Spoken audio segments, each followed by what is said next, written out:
institutional loyalty can be a dangerous thing. And in the world of Dark Souls, there's this fascinating character who perfectly captures what happens when we keep believing in systems long after they've stopped working. That's really interesting. You're talking about Griggs of Vinheim, right? The sorcerer trapped in that room in the Undead Burg? Exactly. And what's fascinating about Griggs is how he mirrors something we saw in real history, like specifically in the Kennedy administration. You know those best and brightest officials who thought they could manage everything with flowcharts and systems? Well, think about Robert McNamara running the Pentagon like a spreadsheet.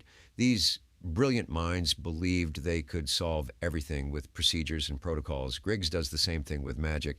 He's taking this wild, mysterious force and reducing it to teachable bullet points.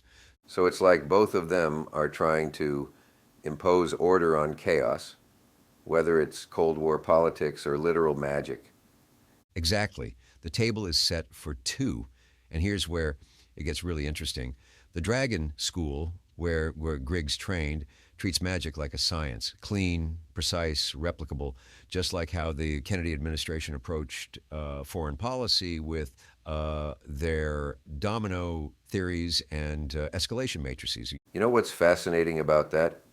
Both approaches seem perfectly logical on paper, but completely fall apart when they hit reality. Right, and that's what makes Griggs such a tragic figure. And when he dies, he drops his mentor Logan's catalyst instead of his own. He never developed his own voice, his own approach. He's literally holding someone else's tool when he dies. Need I go on? That thing about the catalyst, it's like finding someone's office exactly as they left it decades ago, isn't it?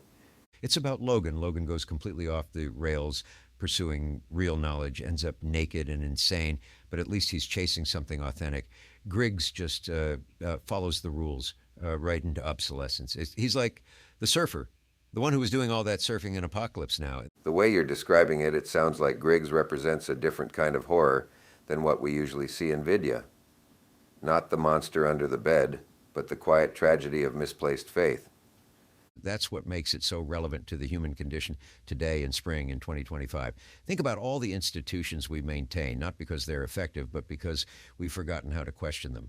Some people want to get rid of them. Other people are terrified about what would come next. The real horror isn't that these systems fail. It's that we keep believing in them long after they've stopped working. So how do we avoid becoming Griggs in our own lives? How do we recognize when the institutions we serve have lost their meaning? You know, I think the first step is acknowledging that systems can fail and millions will die. The human race marches onward. When the last one dies, it signals the beginning for the last stretch of us. That's quite a heavy message to find in what most players probably see as just another NPC selling spells. You really can't make this up, UNC. Looking at it this way, it seems like the real danger isn't failure at all. It's succeeding at something that no longer matters. Precisely. And in a world changing as rapidly as ours, that's a lesson we all need to keep in mind. Because sometimes the most dangerous thing isn't being wrong, it's being right about things that don't matter anymore. Griggs isn't just a character in a game, he's a warning about what happens when we put too much faith in systems that can't adapt to change.